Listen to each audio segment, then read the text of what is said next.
This month's Best of the Book Club recommendation is a novel that we read in September last year. Released in 2018, it became a publishing sensation in the United States, selling more copies than any other adult title by the end of 2019. It holds the record for the most weeks spent at number 1 on the New York Times bestseller list, and the book has been smashing records in the UK too. Soon to be made into a movie, the novel is Where the Crawdads Sing by Delia Owens.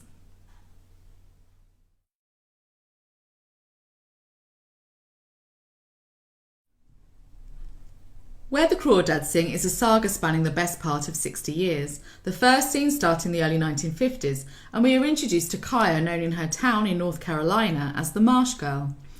The town is segregated racially and by wealth, and Kaya's family are so poor that they live in a rundown shack situated in a marshy wilderness on the edge of town.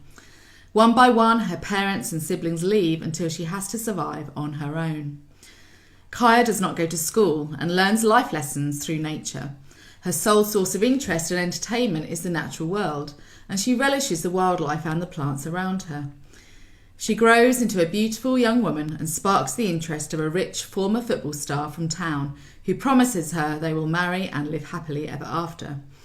Things don't go to plan, however, and fueled by rumours which have plagued her for years, Kaya finds herself caught up in a murder trial.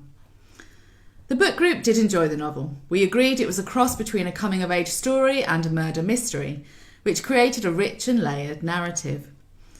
The use of flashbacks added more detail to our understanding of a complex character, and Kaya's friends and acquaintances in the novel were also well drawn and helped us to understand how others might see her and how she perceived her place in the world. The author of Where the Crawdads Sing, Delia Owens, is a wildlife scientist, and her knowledge and love of nature is certainly conveyed in this, her first novel. The book group especially loved the detailed, ornate language used to describe the marshlands of North Carolina. It was lyrical and enchanting. We could not only see the flora and fauna, but hear, smell, feel, and even taste Kaya's world. Did the novel live up to the hype? Certainly for some. One member went so far to describe it as the best book she had read in years, and we agreed it is the sort of book that stays with you and you think about for some time after finishing.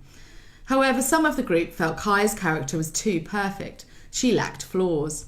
At the age of 7, she learns how to provide everything for herself unusually quickly, and she can only read a few words until someone teaches her, and then she practically becomes a bona fide genius in the space of 30 pages or so.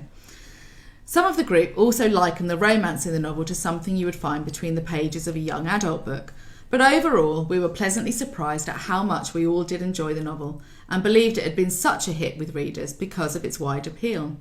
It's a combination of murder mystery, lush nature writing, romance, and a coming-of-age survival story. It's also a book which easily transports the reader to another place and time. Perfect reading for now.